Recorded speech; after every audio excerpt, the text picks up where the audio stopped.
Welcome, guys. This is our pricing module today. I'm sure a lot of you are interested about knowing how to price your products, your services, what strategies you should use in order to do that. This really depends on your business, your market, current environment, current conditions surrounding the industry. Several factors. I'm going to list a few strategies that are very common, and what you need to know is you need to be able to tailor that to your own business. You can, use a certain strategy for a particular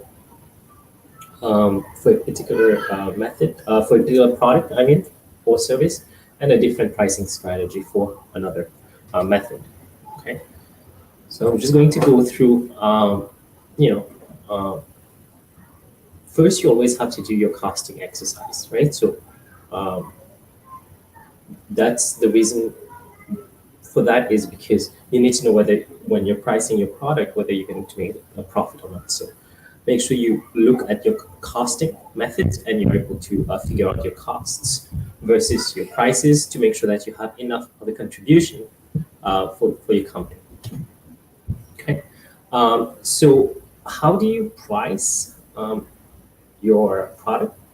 You can use market pricing, cost-based pricing, or value-based pricing. So market pricing, again, as the name implies, you are able to use the current market forces. So you're able to use outside data to try to figure out how much you should price your product. Cost-based pricing is you would just do your previous costing exercise that we did last week. So you say, hey, this is how much my product costs, including the fixed overheads that I assign to my product, and I want to make this return of my investment. So that's how much you can price your product. You just add your profit on top of your cost. Value-based pricing is something that you are able to offer your customer, and is very unique depending on what the customer wants. So you're able to really tailor those services, and that's where value-based pricing comes into effect. It's for highly tailored services where you're able to provide something of value to your customer. So let's take a look and see, why you need to know of those strategies, right? So pricing,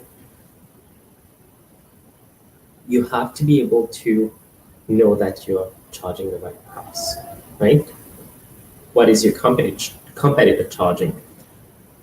If you outbid the competitor, are you able to cover your costs, right? Are you able to make enough profit to sustain your company and yourself?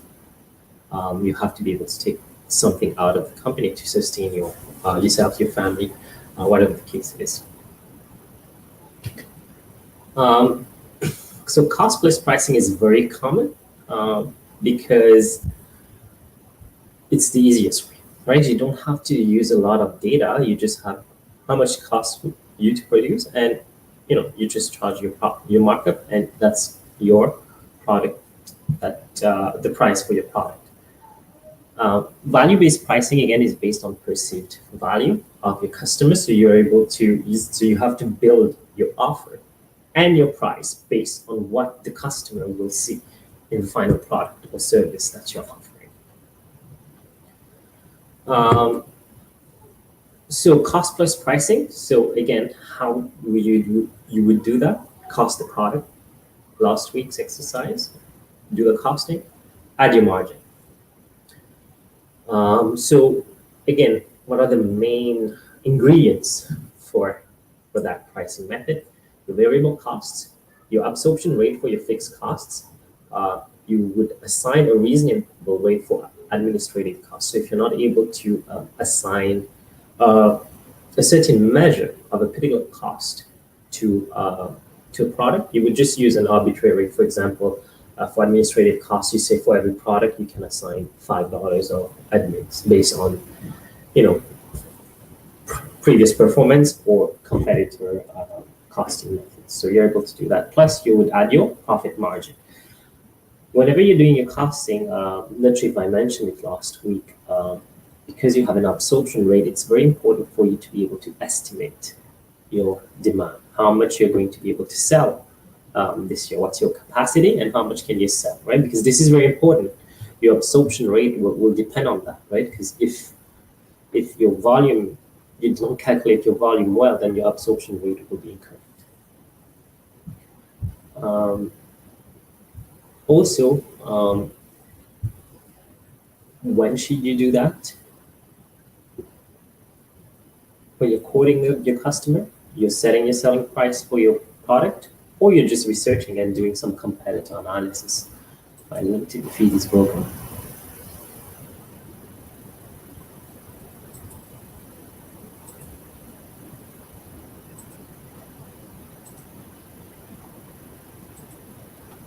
All right, so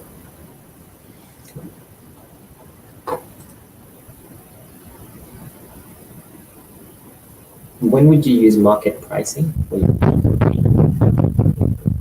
It's often used to penetrate a new market. Also for early adopters, they use a pricing methodology that uses more market behavior versus costs versus more numbers, right? What's cost you to produce, and so they're more dependent on customer behavior. That's why it's market based. It can also be used for you to gain market share. So here's a few strategies for market pricing strategies, I should say. So the first one is a penetration strategy. This is, you set up a low price in order to just get market share, right? So you want to penetrate a new market, you would outbid your competitors and just go all in at a really low price and try to gain your market share as much as possible. And then, as soon as you gain your share, then you're able to more build your product base with that market. So skimming. So what that means is start high and low, right? You have to just think about these smartphones is the best example. The iPhone starts at $1,000 and then it goes down to I don't know how much after 3-4 years when the newest versions come up, right? So this is usually meant to compensate the R&D that's been invested in the latest technology and providing you with the latest technology. So that's why people are willing to pay more for that latest tech, right? And that's why companies like Apple, they use that strategy to just really price it to maximize their revenue, not really it costs just a couple of dollars to make a phone, but they'll charge $1,000 for it just because of the amount of research and development that went into it, and et cetera, and also the return that they have to maintain for their shareholders. So that's the skimming strategy. So you would start high, and then as the product reaches obsolescence and you are ready to launch a new product, you kind of phase out that old product by reducing its price and eventually phasing it out, and then boom, your new products come out, right? So the other type of strategy is the loss leader strategy. So think about shavers, for example. So you would sell something maybe at cost or really small margin, or sometimes even at a loss, just for that product to be out there in order for people to buy the product that you actually intend to sell. For example, shavers, you can get them for really cheap, but the shaving blades can get really expensive, right? So you probably even can get shavers for free, right? And then you have to buy the blades. That's kind of one kind of strategy to think of. So if you want to sell something at cost for really cheap, or even sometimes give them for free, and then the customer needs, in order to use that product to its fullest extent, they would need something else, and you would just pump that product to them at a margin required for you. So predatory pricing, I'll just put that in there, but just it's self-explanatory, and some places it's legal even. Bundling, save 10% if you combine your home and auto insurance, or if you're cable, if you buy all 3 products, you save some That's bundling. Peak pricing, think of Hydro 4/7 and all that. So they just charge time of use, right? When have you used those services? And then the prices are set based on the time. Again, I don't want to go into too much details of each strategy. I just want to give you an overview of what you can think about when having a new business idea or trying to get a new product out there.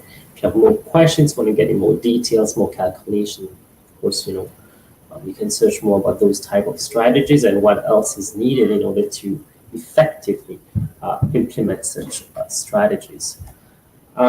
So some tips I would say for you when you're pricing your product is to really cost it first. You have to cost your product because you have to know how much it's going to cost you. If it costs you more than how much you can price it, then there's no point even going further with that idea. It's bound to fail because it costs you more than you can sell. You're making a loss. Done. Down the trash.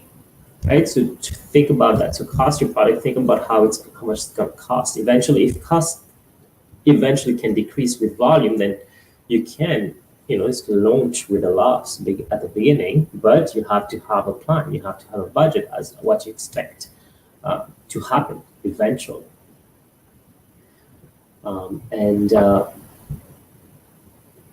What exactly do you want that price to achieve for you? Do you want a highest margin or do you want a highest market share?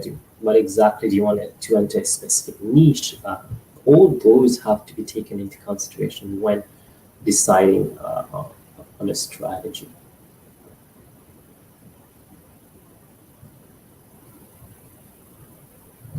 You have to compile the information. So really compile what strategy would be best for your market. So for example, service-based, if you're service-based, your strategy would be different if you're a retail owner, or if you're a storefront owner. If you had to change because of the current situation, then your strategy would be different because you want to try to gain a new market, which is the online market. So there's different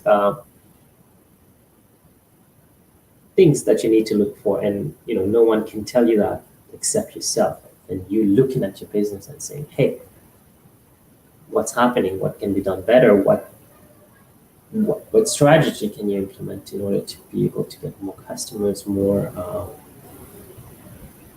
return on the investment?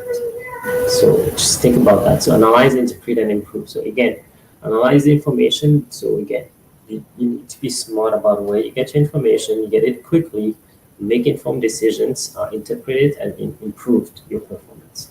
How can you improve your bottom line? How can you improve, do you want to save time? Do you have too much to do? Do you want to save time? How can you do that? Do you want to make more money, right? Your profit is not enough for your company right now. You are not able to sustain that, be it short run or be it long run. So how can you change course, right?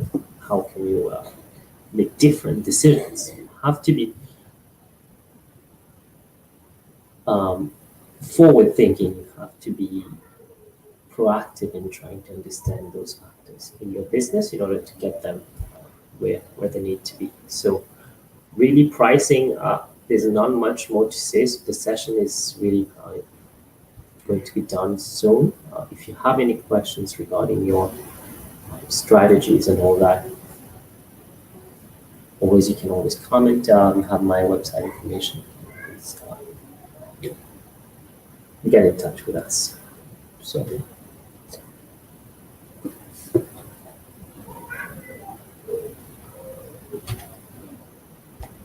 again, so visit our website if you have any questions. Our project Savvy Cloudpreneur is currently underway, so we're still building that. So you're welcome to join our waitlist when we're ready to open that up to our members. It's obviously going to be offered at a good discount when it's going to come out. But I do need feedback from the small business community as to what decisions you need to make. So think about that, and we'll see you next week. Next week, I think we have budgeting. Yeah, budgeting is next week. So see you for budgeting.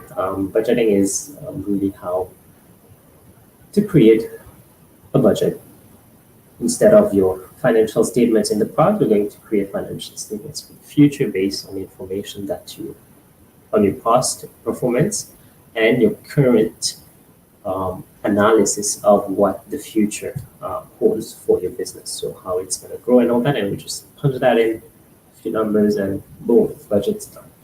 So be there next week. Could be next week or the following week. We'll see. Depends on my schedule. So we'll see you then. You'll have a notice on Facebook or YouTube, whatever that is. All right, take it. And that broadcast.